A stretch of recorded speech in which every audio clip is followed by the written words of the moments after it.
Wrong એટલે સાવ ખોટું દ્રષ્ટિબેન. સાંજે રાહુલભાઈની બર્થડે પાર્ટીમાં તમે આ રીતે ડાન્સ કરવાના છો? હવે હું તમને સ્ટેપ બતાવું ને, જરા ધ્યાનથી જોજો.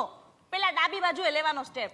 સાસ ગાલી દેવે દેવરજી સમજા લેવે, સસુરાલ ગંદા ફૂલ, સસુરાલ ગંદા ફૂલ. અરે એમાં ગંદા ફૂલ નથી, ગેંદા ફૂલ છે. સસુરાલ વિશે તમને વધારે ખબર કે મને? ડોન્ટ ડિસ્ટર્બ નાઉ. હા દ્રષ્ટિબેન જો, પેલા ડાબે લેફ્ટ, પછી જમણે રાઈટ, પછી પાછું ડાબે લેફ્ટ, પછી પાછું જમણે રાઈટ, પછી લેફ્ટ રાઈટ ડાબે જમણે સાથે સાથે ટુગેધર અગેન. હવે તમે સમજીને બરાબર અન્ડરસ્ટેન્ડ થયા કે નહીં? ભાભી, મને હમણાં સીધા સીધા સ્ટેપ્સ જ બતાવો. આ ચશ્માના લીધે લેફ્ટ રાઈટ માં લોચો છે. લેફ્ટ રાઈટ માં લોચો છે, હા. ઉપર નીચેમાં લોચો નથી ને? ના. તો જાઓ ઉપર જઈને જોઈ આવો કે મમ્મી પપ્પા તૈયાર થયા કે નહીં. મમ્મી પપ્પા તમે તૈયાર થયા કે નહીં? રાહુલ આવતો જ હશે. બોલો, બેન ને આંખમાં લોચો ને ભાઈ ને મગજમાં લોચો.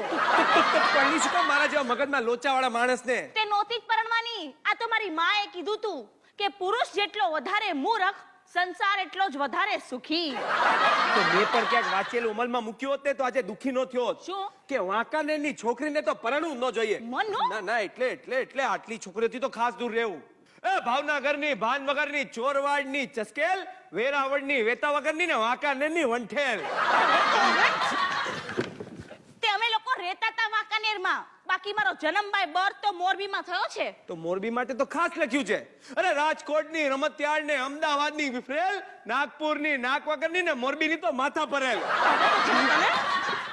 તે લખનારની માં ક્યાંની હતી એ નહોતું લખ્યું? લખ્યું તું ને, એ પણ મોરબીની જ હતી.